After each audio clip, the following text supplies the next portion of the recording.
pinirmahan itong sapina at ano na ang susunod na mangyayari kay Kibuloy?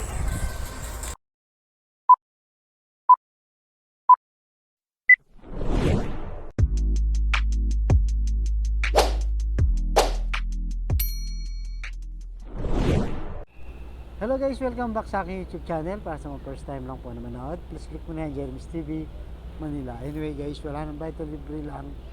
Tulong mo na lang din sa kapwa mo. Alright, thank you very much po. So, relax muna tayo konti guys. Yan. Dito sa ating hideout. So, yun na nga guys, lumabas na yung subpina kay Pastor Kibuloy. So, alam naman natin na nagmamatigas at nagyayabang itong si Pastor Kibuloy na hindi talaga sa aaten ng hearing dyan sa Senado. So parang sinasabi niya, hindi niya nire-respeto yan. Ang gusto niya, hindi, sa korte lang. Yan ang sinasabi niya, sa korte lang. Doon lang ako haharap. Pero siyempre, mayroon naman tayong na batas na ito, legit yung mga Senado na nagkakandak ng mga hearing. Kasi guys, itong hearing na ito yung tinatawag na in aid of legislation. Ibig sabihin, pwedeng i-extend yung batas, halimbawa sa human trafficking, kasi nga, di ba, inuugnay nga itong si Kibuloy sa human trafficking, mga violation, violence, at mga iba-iba pang mga abuses na kinakaharap nitong si Pastor Kibuloy. So, may karapatan o may mandato rin ng Senate na imbestigahan to. Kasi ang magiging resulta nito, yung kanilang committee report, ay ibibigay ito sa DOJ o sa kung saan pa mga sa ombudsman o kung saan pa. Kung saan angkop yung gagawin nilang committee. At dahil doon guys, pagka natapos ng committee na yan, yan ang ipapasa sa korte, gagawing ebidensya ng halimbawa ng binigay sa DOJ, gagawing ebidensya yan.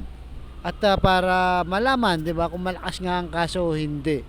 So again, sinasabi natin si Pastor Kibuloy hindi pa guilty dito. O magkakaroon pa nga ng investigasyon. Ang problema lang, hindi siya umaharap. 'Di ba? Natatakot siya. Natatakot siya na humarap sa Senado at harapin yung mga biktima na di umano'y naging abusado siya o naging biktima ni Pastor Kibuloy.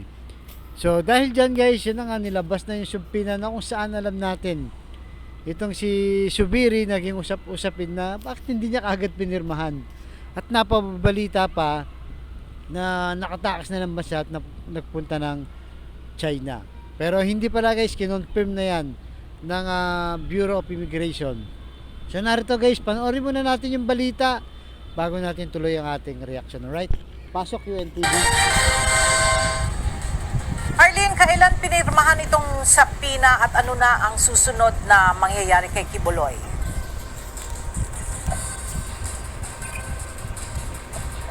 Ontiveros, pinirmahan ito ni Senate President Juan Miguel Zubiri nitong umaga. Dito, inaatasan ng religious leader na si Apollo Kibuloy na humarap sa Senado sa pagdinig ngayong araw ng Senate Committee on Women, Children, Family Relations, and Gender Equality. Pero ayon sa opisina ng Senadora, maaari pa rin dumalo si Kibuloy sa mga susunod na pagdinig. Sinisika pa ng UNTV News na makakuha ng panig mula sa kampo ni Kibuloy. Pero una na nitong sinabi na hindi ito haharap sa investigasyon ng komite sa Senado at sa korte lamang ito sasagot. Ela ayon sa Bureau of Immigration, batay sa ilang records, nasa loob pa ng Pilipinas si Kibuloy dahil July 2022 ang huling naita ng flight 2023 ang huling naita ng flight nito na pagdating sa bansa. Sa pagpapatuloy ng pagdinig, ilang bagong testigo ang humarap sa komite na umano'y nakaranas ng iba't ibang pang-aabuso mula sa religious leader, gaya ni alias Ayona na isang Ukrainian national na nakaranas umano ng sexual abuse mula kay Kibuloy. Humarap din sa pagdinig si alias Rene na ikwento ang pamamalimos niya gamit ang umano'y peking charity. Nakaranas din umano ito ng pang-aabuso mula kay Kibuloy na magtrabaho sa Glory Mountain kung saan umano pinapadala ang mga worker na hindi nakakaabot ng kota sa kita mula sa pagsusulisit. Ako po ay naging landscaper ni Kibuloy sa Glory Mountain at doon ko na po naranasan ang pananakit mismo sa kamay ni Kibuloy. Pag hindi po siya nag-agandahan sa aming landscape sa mansion niya, Sinasampal niya po kami at pinahampas. Mga apat beses ito sa isang linggo. Sa Glory Mountain din umano, dinadala ng religious leader ang iba't ibang uri ng baril at bukod kay Kibuloy, mayroon din umanong ibang pumupunta rito.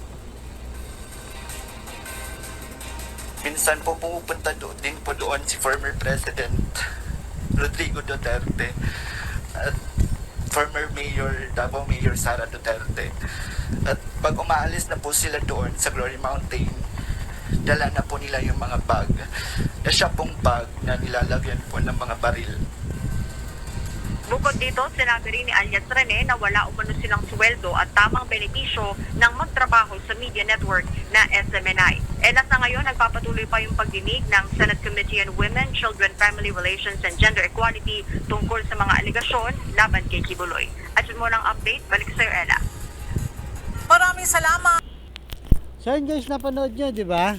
So meron pa dong witnesses. Itong si alias Rene na LGBT member kung saan inabuso daw siya. At nabanggit pa guys, di ba? Nabanggit pa dyan na nakita niya itong si dating Pangulong Digong at si dating Mayor Sara Duterte na ngayon ay Vice President na nakita dinadala yung baril daw. So yun guys, sasabit pa yata yung dalawa na to at kailangan patunayan pa yan.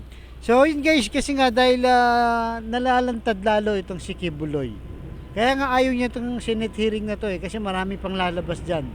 At kung mapansin nyo, iisa lang talaga yung pattern. Namamalimos sila, binibigyan sila ng kota, kapag hindi nakakota, pinarurusahan sila, lalaki man yan o babae, may parusa. Talagang malupit guys, malupit. Mamaya guys, i-upload ko yung buong detalye nung witness na yun, si alias Rene, yung isang Ukrainian, si Alyona, at saka yung alias David.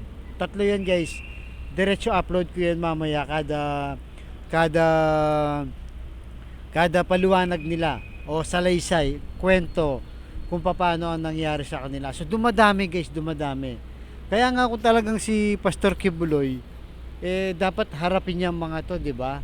Kasi nga, kung wala naman talaga siyang kasalanan, kahit saan yan, kahit sa ang sulok ng mundo, di ba? So lalo na dito lang naman sa Pilipinas. Pwede niyang harapin kahit sabihin niyang hindi korte ang Senado. Siyempre kaya niyang harapin yan, di ba? Na hindi, pababulaan na niya, hindi totoo yan. Patunayan niyo yan, dapat ganun, di ba? Pero kung hindi siya nagpapakita, di ba? Sa dami ng hearing na yan, sa dami ng lumalabas na kung sino-sino at iba-iba yung pattern. So, mahirap atang mag-invento ng pare-parehong tao na iisa lang ang kwento, di ba? So, abangan natin guys kung magmamatigas ba talaga itong si Kibuloy. Dahil pagkatapos niyan, ang alam natin, i-contempt na siya kagaya dun sa Kongreso, di ba? Pagka hindi yan sumipot, dahil meron din siyang hearing doon sa franchise, pinapa-attend din siya. At hindi rin siya uma-attend. Tignan natin kung sino matigas, ang gobyerno o si Kibuloy. Alright guys, hanggang dito na lamang. Relax muna ako ha. Mamaya i-upload natin yan. Abangan nyo ang susunod kong vlog. Thank you very much po. Bye-bye.